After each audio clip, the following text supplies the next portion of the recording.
Hello all. In this session we'll discuss about the data transfer group of instructions part 2, the continuation of the part 1. So move dptr comma hash data 16. This instruction loads the data pointer register with the 16-bit immediate data which is part of the instruction, and no flags are affected here. For example, if we take move dptr comma hash 2032. So this instruction holds the value 2032 into the data pointer. That is dph is equal to 20h and dpl is equal to 32h.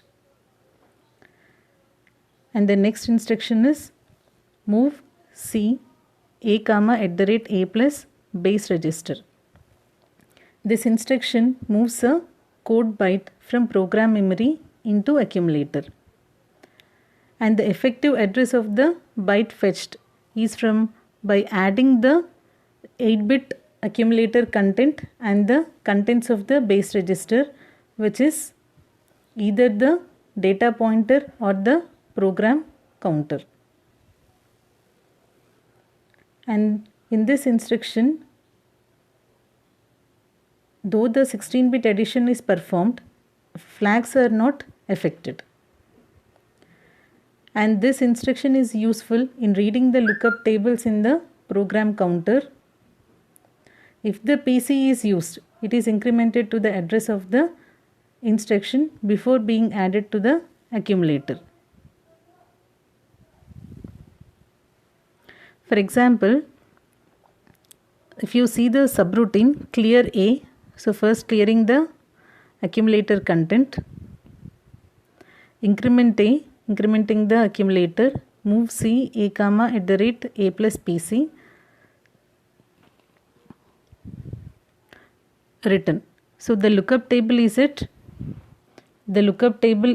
for example, assume it 400 memory location.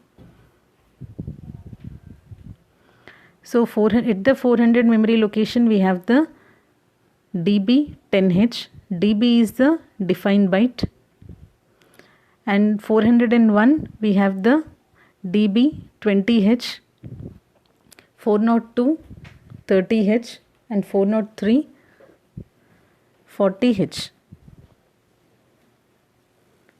For example, this is at the 400 location, this is at the 401, 402 and 403. So now see here, the first PC will be updated to the initial value of the lookup table. So it will be updated to 400. And the A. So A first it was cleared and then incremented one time. So A will be having 0 1. So @ a plus PC. So when we add both of these 0401, and now the content of the 0401 will be moved to accumulator. And what is the content of 0401? This is the content of the 0401, 20h. So your accumulator will be loaded with the 20h and returned to the main program. So this is how we use this instruction, and this base register may be dptr register or accumulator register.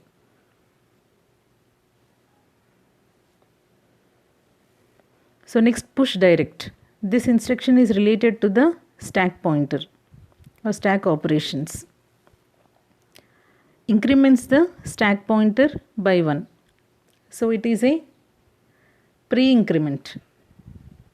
So first the stack pointer is incremented or updated, and then the data will be loaded onto the stack. So in this instruction, the contents of the direct, which is an internal memory location or a SFR, are copied into the internal RAM location addressed by the stack pointer, and no flags are affected. For example, if you take push 22H, initially, so before execution we assume that initially the stack pointer points to the memory location 4FH, and the contents of the memory locations 22H are some 11H. So after the execution of the above instruction, your stack pointer will be updated to the 50, because 4F plus 1, that is a 50, and the memory location 50H, the contents of the 22, the contents of the memory location 22H, which is the 11H, will be stored in the stack memory onto the top of the stack, which is here 50H with 11H. So remember, always the push instruction is a pre-increment. Because it is a 8-bit, it is incremented by one time, and then the data is stored.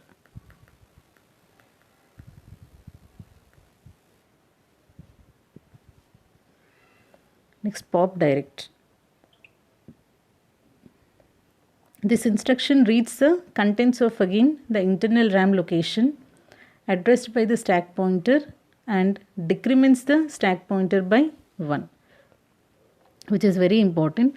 First reads the content, means retrieves the content from the stack, and then decrements. This is an post decrement operation, and no flags are affected here. For example, pop DPH and pop DPL. DPH data pointer higher byte, DPL data pointer lower byte.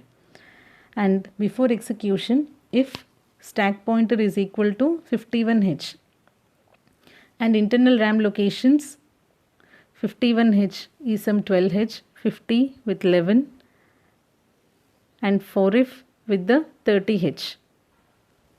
So after execution, the stack pointer will be 4FH. So why the stack pointer will be 4F? Because it is decremented twice. So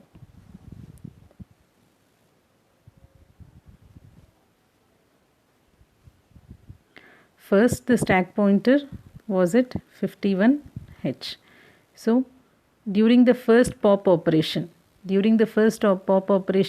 minus 1, it will be 50H, and during the second pop SP minus 1, it would be 4FH. So that is why your stack pointer is at your 4FH. And we know that first the data is retrieved and then the pointer is updated. So first the data. So SP was pointing to the 51H. The 51H was having 12H. So this 12H will be going to the DPH, data pointer higher byte. And after decrementing, it shows again 50H. So the content of the 50H will be in the 11H.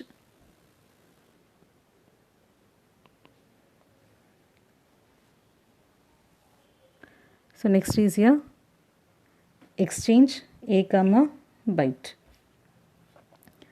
This instruction swaps the content of the accumulator with the contents of the indicated data byte.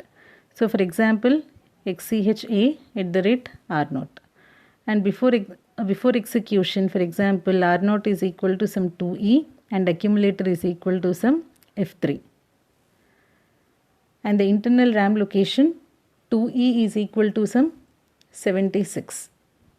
So after execution, the result of the above instruction leaves the RAM location 2EH with the F3 and the accumulator with the 76. It is a simple exchange operation. The value in the accumulator F3 will go into the memory location, and the content of the memory location will be stored in the accumulator register. Next is here XCHD A comma @RI. So this instruction exchanges the lower order nibble of accumulator, that is here 03, with that of the internal RAM location pointed by the RI register.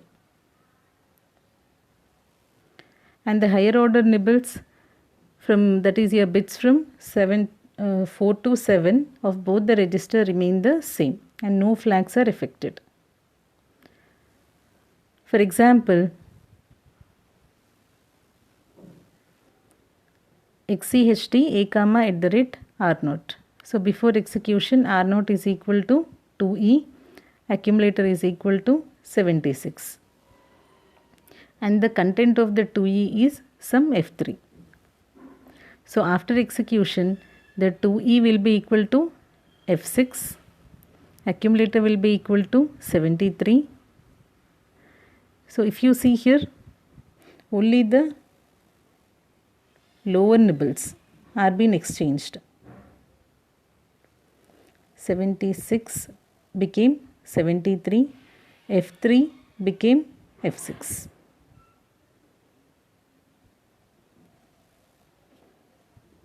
So with this we end the part 2 of the data transfer group of 8051 microcontroller. Thank you.